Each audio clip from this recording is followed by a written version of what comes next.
Alan Jackson. It's the first Tuesday in November and election day in various parts of the country. There are only a few races at stake, but their outcome will tell us a good deal about the country's political direction on the state-by-state level.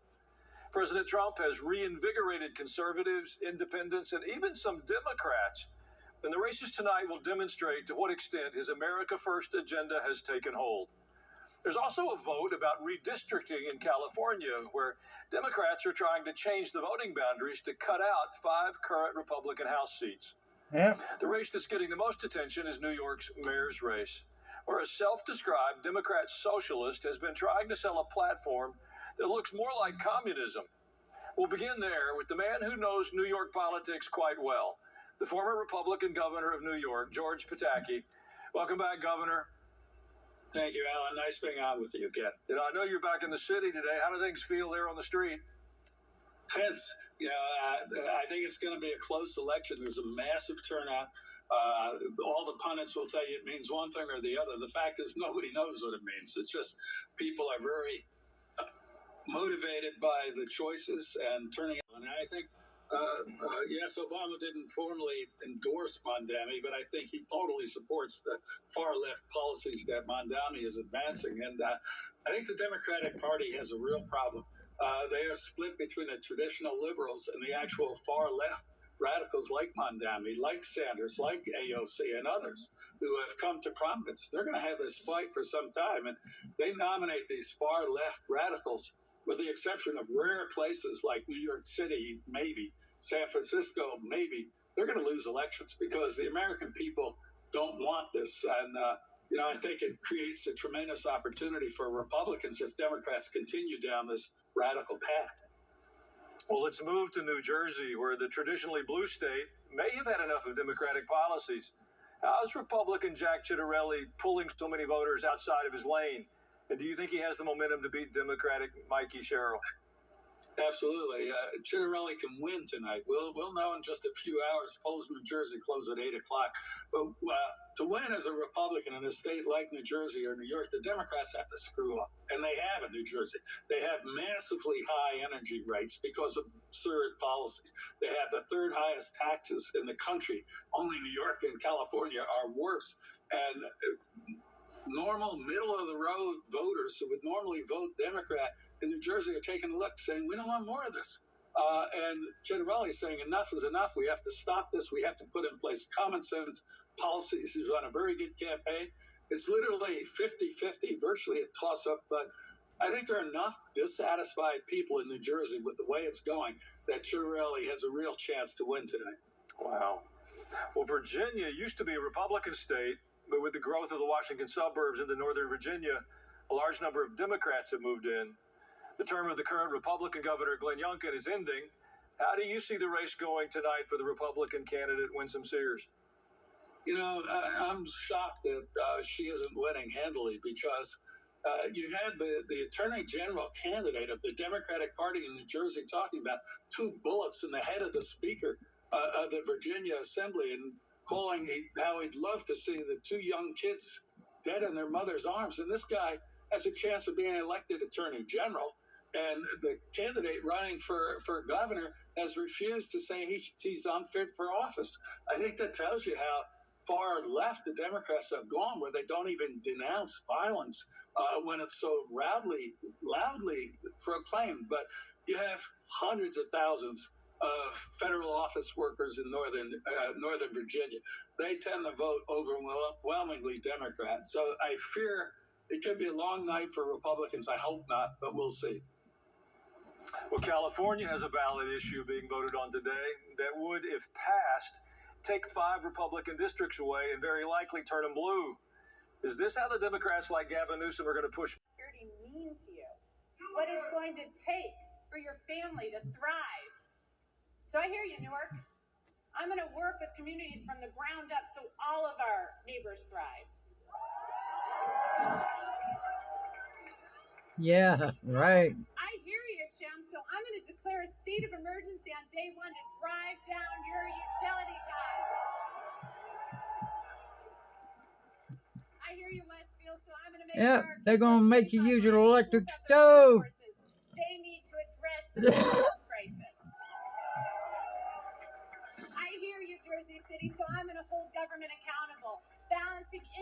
individual liberty with collective responsibility, ensuring people are safe, healthy, educated, and free to pursue their dreams. I hear you, New Jersey.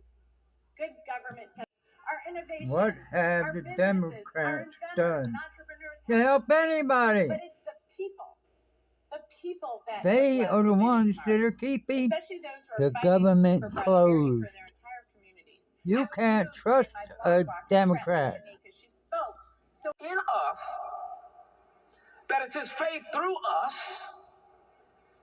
Here's a scripture that convinced me. 1 Corinthians chapter 4 and 7 in the NLT. 1 Corinthians chapter 4 and 7 in the NLT. Well, let's look in the King James and then the NLT. Oh, Father. For who maketh thee to differ from one another? And what hast thou that thou did not receive? Now, if thou didn't receive it, why dost thou glory as if thou had not received it? Now look at this in the NLT. For what gives you the right to make such a judgment? What do you have that God hasn't given you? All right, stop right there. Answer that question. What do you have that God hadn't given you? No, some of y'all really think, well, he ain't give me it. It's just like my daddy when when my nephew, somebody asked him and he got a bike for Christmas. He said, they said, who got you that bike? Ryan said, Jesus. My daddy said, no, Jesus didn't get you that bike. I bought you that bike. Well, he didn't know. Some of us think the same way. No, Jesus didn't.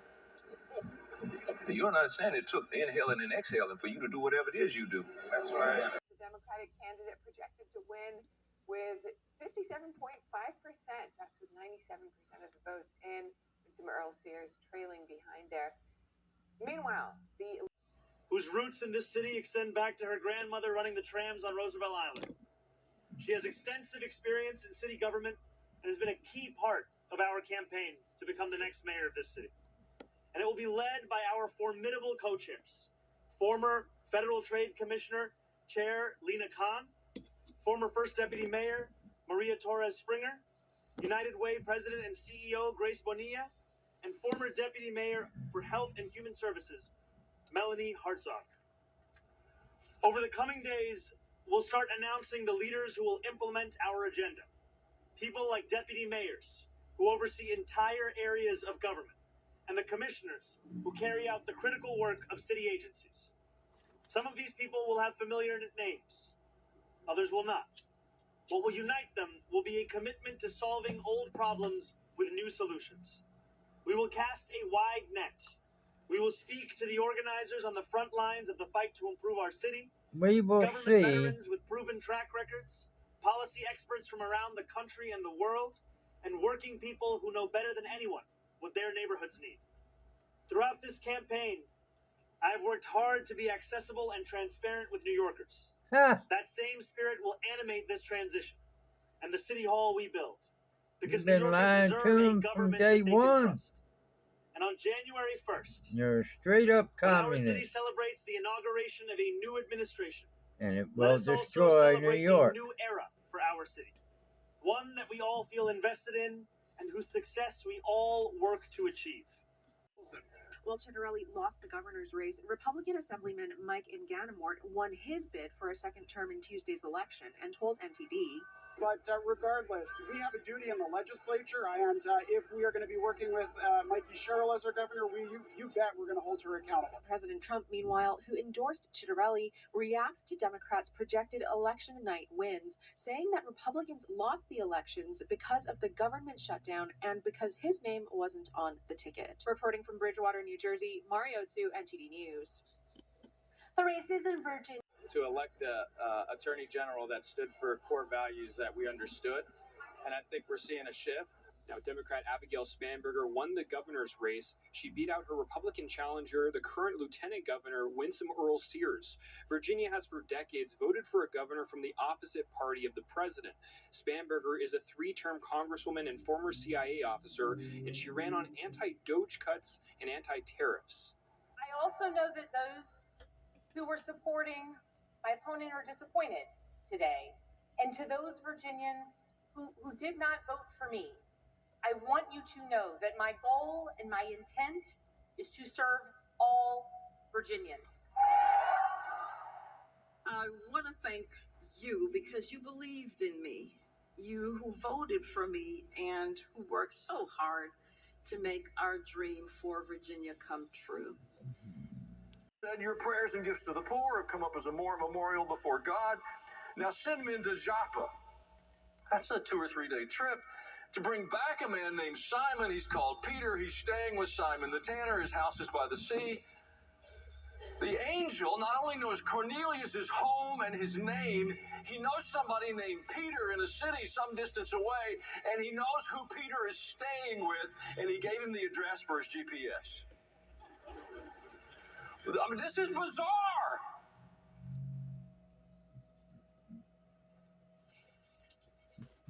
And Cornelius called his servants and a devout soldier, and he told them everything that had happened. We act like that's normal. I'm telling you, if that happened, I'd be quiet for a while. I'd go, God, was that really you? Did I eat too much sugar?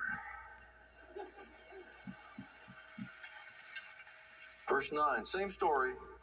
About noon the following day, they're on their journey approaching the city. So they're coming from Caesarea to Joppa, where Peter is. Joppa is another port city, an old port city. And as they're approaching, Peter went up on the roof to pray, and he became hungry, and he wanted something to eat. And while the meal was being prepared, he fell into a trance.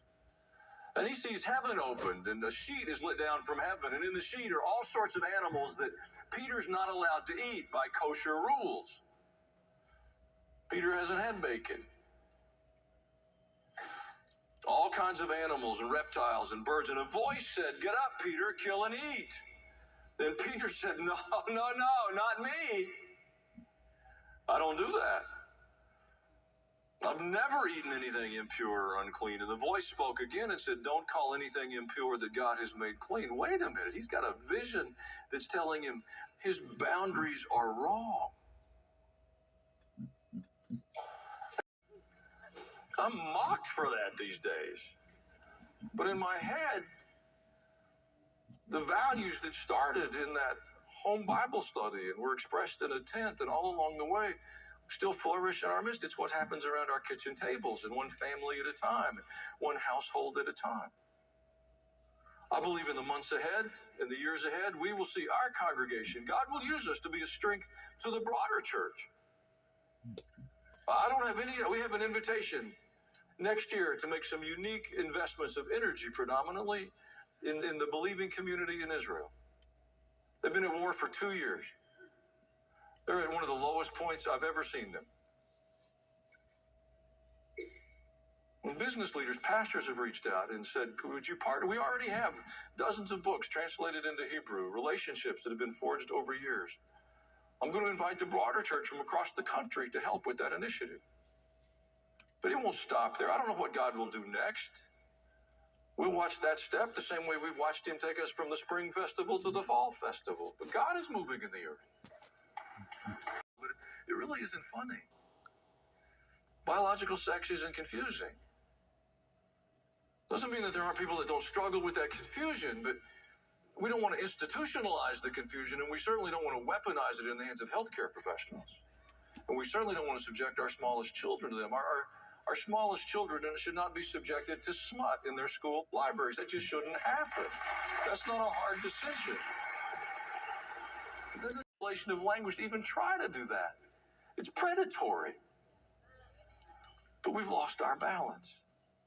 To imagine ourselves as the church, as Christians, as Christ followers, and to deny the uniqueness of Jesus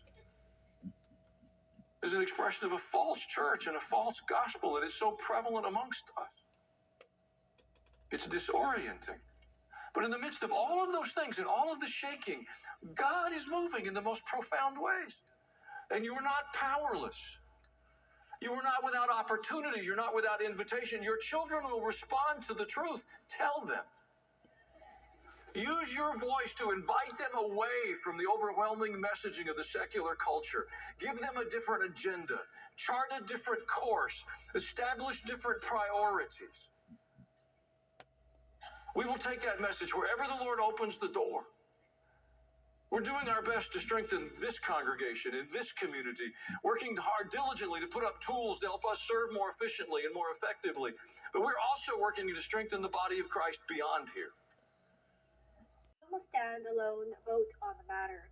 And it could be tough to sell for some because there's no guarantee the vote would pass the Senate. It also comes as Democrats are digesting major wins in races across the nation. President Trump delivered remarks today at the breakfast with Republican senators. The president commented on yesterday's election results, the government shutdown, and other topics. And last night, it was, not expected to be a victory. It was very Democrat areas, but I don't think it was good for Republicans. I don't think it was good. I'm not sure it was good for anybody. But we had an interesting evening, and we learned a lot, and we're going to talk about that. But I thought we'd have a discussion after the press leaves about what last night represented. And